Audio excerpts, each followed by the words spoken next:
pendidik hebat, selamat datang di mini seminar kita dengan tema The Future Education Mindset, Critical Thinking and Problem Solving dalam Revolusi Pendidikan.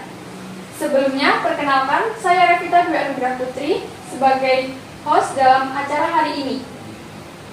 Dunia pendidikan terus bergerak cepat, teknologi berubah, siswa semakin beragam, dan tantangan baru muncul setiap harinya. Maka, guru masa depan butuh dua kemampuan utama, yaitu critical thinking dan problem solving. Dan hari ini kita sudah kedatangan 3 pemateri luar biasa yang akan membahas kemampuan tersebut secara mendalam. Baik, sebelum kita mulai, mari kita sambut bersama-sama 3 pemateri kita hari ini. Beri tepuk tangan kepada 3 pemateri kita hari ini.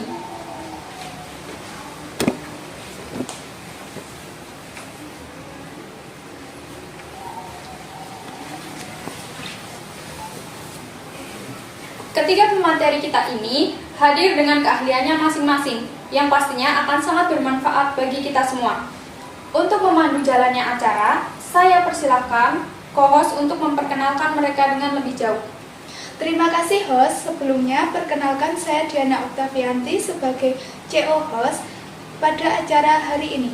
Baik teman-teman, tanpa menunggu lama lagi, mari kita berkenalan dengan ketiga pemateri kita yang ada di depan kita.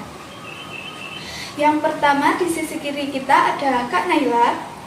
Beliau adalah dosen PGSD dari Universitas Bhinneka Pratama.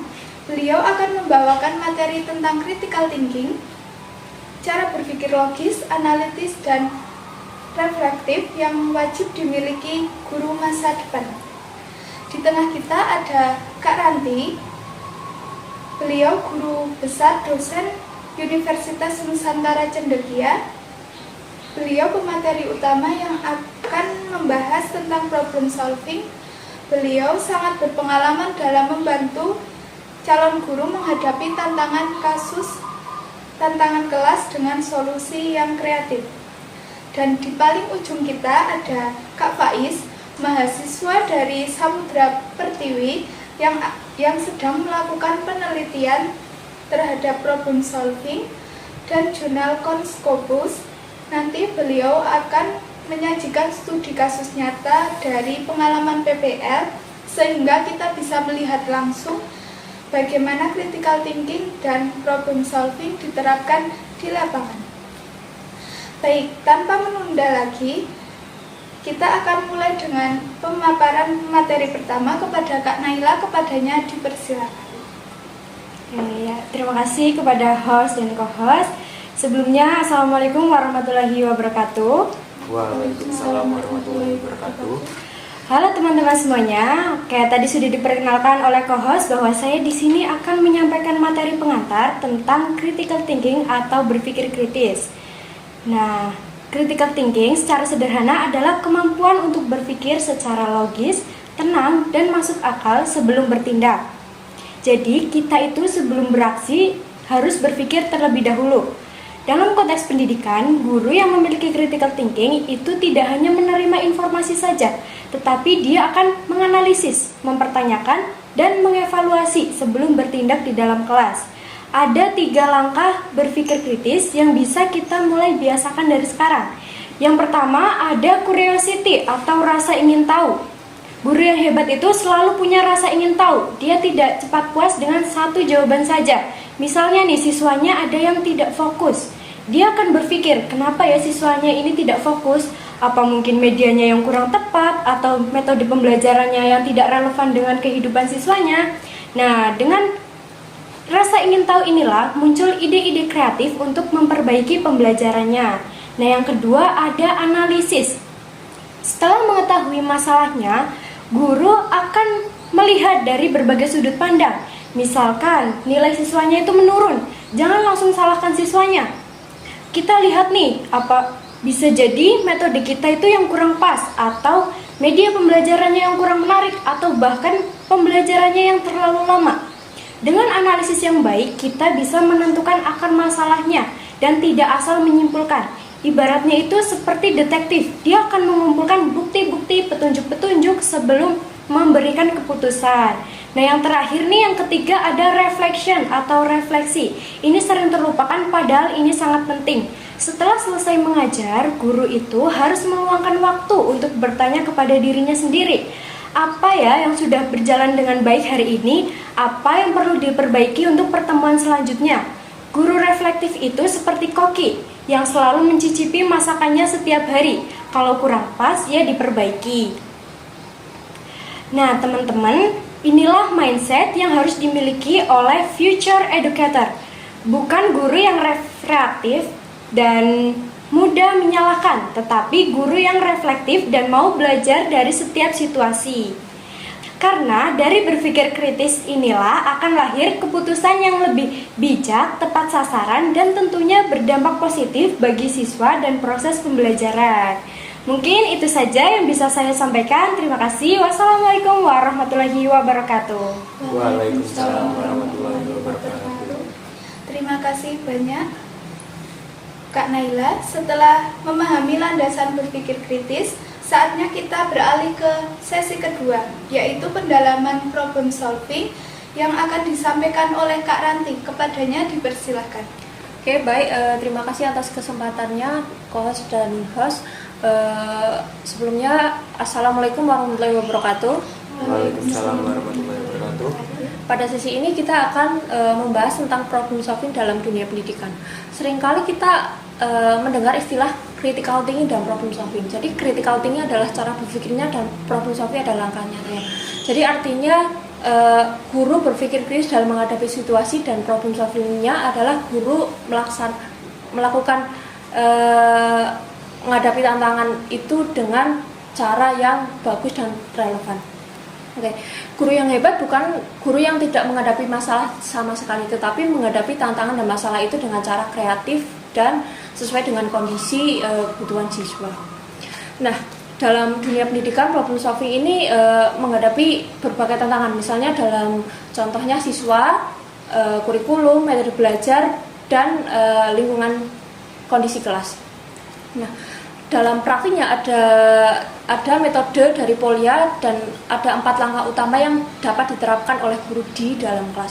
Misalnya yang pertama adalah memahami masalah. Nah, ketika di kelas pasti ada banyak masalah yang terjadi, seperti misalnya siswa kurang fokus atau lingkungan dari kelas yang kurang kondusif atau hal-hal lain. Nah, di sini kita mencari dulu akar masalahnya yang kita akan terapkan dalam metode strategi. Nah, selanjutnya adalah metode strategi. Nah, dalam metode strategi ini kita melakukan perancangan lebih lanjut bagaimana strategi ini bisa dikembangkan dalam kelas, dan kali ini kita tidak asal mencoba tapi sesuai dengan yang realistis, kreatif, dan sesuai dengan kondisi kelas saat ini. Yang ketiga adalah melakukan strategi. Nah, contohnya misalnya setelah kita merencanakan strateginya dalam bentuk diskusi kelompok. Nah, di sini kita melakukannya dalam bentuk anak-anak disuruh berkelompok, atau misalnya kita melakukan pembelajaran berbasis proyek dalam pelajaran PKN ataupun hal-hal lain. Di sini kita harus mencatat perubahan kecil yang terjadi. Misalnya dari siswa kurang pasif, apakah siswa setelah ini menjadi aktif. Nah, dan apakah metode yang kita laksanakan ini berjalan lancar atau tidak. Yang ketiga adalah refleksi. Nah, ketika sudah melakukan strategi, refleksi ini sangat penting. Apakah strategi yang kita lakukan ini berhasil atau tidak? Jika tidak, ya tidak apa-apa, karena guru yang baik itu bukan guru yang tidak melakukan kesalahan, tetapi bisa melaksanakannya dengan memperbaikinya dengan baik. Oke, contoh nyatanya seperti siswa kurang memahami konsep abstrak dari matematika. Nah, kali ini kita bisa menggunakan media. Contohnya misalnya balok ruangan, alat peraga, video animasi, dan lain-lain. Jika media tersebut masih kurang, kita bisa menggunakan pembelajaran kontekstual lain atau pembelajaran berbasis pengalaman. Nah, dan di sini dapat disimpulkan bahwa problem solving adalah bukan tentang menemukan satu jawaban yang benar, tetapi melainkan cara berpikir yang sistematis fleksibel dan berkelanjutan dalam menghadapi situasi nyata di kelas. Dengan kemampuan ini kita dapat menjadi pendidik yang dapat menghadapi tantangan dengan baik dan menjadi pendidik yang inovatif. Oke, sekian dari saya. Assalamualaikum warahmatullahi wabarakatuh. Waalaikumsalam warahmatullahi wabarakatuh. Terima kasih banyak Kak Ranti. Selanjutnya penutup dengan studi kasus nyata yang akan disampaikan oleh Kak Faiz. Kepadanya dipersilakan. Terima kasih host dan co-host atas kesempatannya. Sebelumnya, Assalamualaikum warahmatullahi wabarakatuh. Waalaikumsalam warahmatullahi wabarakatuh. Di sini saya akan membagikan studi kasus nyata yang sering terjadi di mahasiswa yang sedang menjalani PPL. Nah, studi kasus ini dipilih karena terlihat sederhana, namun jika tidak ditindaklanjuti akan mempengaruhi proses belajar siswa dan hasil belajar siswa. Langsung saja, suatu ketika seorang calon guru menghadapi kelas yang sangat ramai, kondisi kelas sulit dikendalikan, siswa tidak fokus, siswa merasa bosan, dan lain-lain. Situasi seperti ini mungkin tidak asing bagi kita semua, terutama bagi yang sudah atau akan terjun langsung ke sekolah. Pada awalnya guru tersebut merasa kesal dan bingung harus mengambil tindakan seperti apa. Namun kemudian mencoba menenangkan diri dan mulai menerapkan problem solving yang telah kita bahas tadi. Langkah pertama yang bisa dilakukan adalah memahami masalah. Dalam kasus ini, masalah utamanya bukan hanya siswa yang ramai, tetapi siswa yang bosan dengan metode ceramah yang digunakan. Coba bayangkan teman-teman semuanya, 30 menit di dalam kelas dengan metode ceramah pasti akan membosankan. Dari sini kita belajar bahwa sebelum mencari solusi, guru perlu memahami terlebih dahulu apa yang sebenarnya terjadi di kelas. Bukan hanya melihat gejalanya di permukaannya saja. Jadi kita harus mencari masalahnya. Langkah yang kedua adalah menganalisis penyebab masalah. Setelah pahami kondisi kelas, guru mulai bertanya, mengapa siswa menjadi bosan dan kurang fokus saat di dalam kelas? Penyebabnya pun bisa beragam ya teman-teman, mulai dari kurangnya interaksi dua arah, minimnya variasi, hingga metode pembelajaran yang kurang aktif. Coba saya tanya di sini, metode belajar apa yang biasanya membuat siswa lebih semangat? Nah, betul sekali. Umumnya siswa lebih tertarik pada yang tentang interaktif, menyenangkan, dan menantang kreativitas.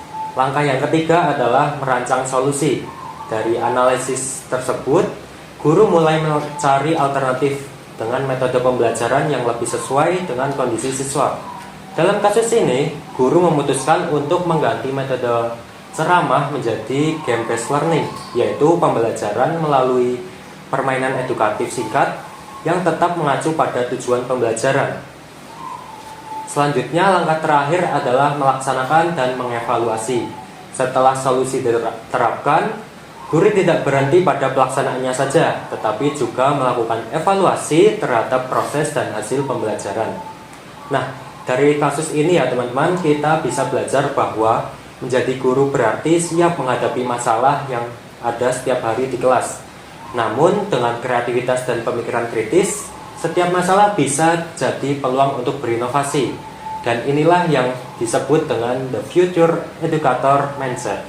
Selalu belajar, reflektif, dan adaptif. Terima kasih. Wassalamualaikum warahmatullahi wabarakatuh. Waalaikumsalam warahmatullahi wabarakatuh. Luar biasa, beri tepuk tangan untuk ketiga pemateri hebat kita.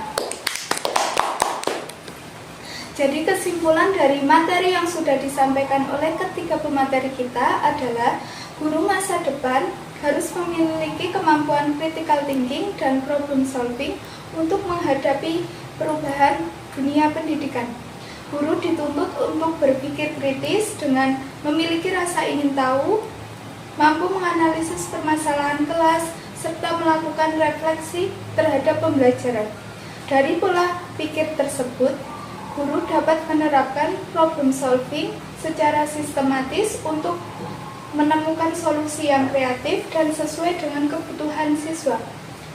Penerapan kedua kemampuan ini dalam praktik nyata menunjukkan bahwa bahwa tantangan di kelas dapat diubah menjadi peluang untuk menciptakan pembelajaran yang lebih efektif, menarik, dan bermakna. Hari ini kita telah belajar banyak dari ketiga pemateri hebat kita. Benar sekali. Menjadi guru masa depan berarti siap berpikir kritis dan juga kreatif menghadapi perubahan. Terima kasih kepada Kak Naila, Kak Faiz, dan juga Kak Ranti.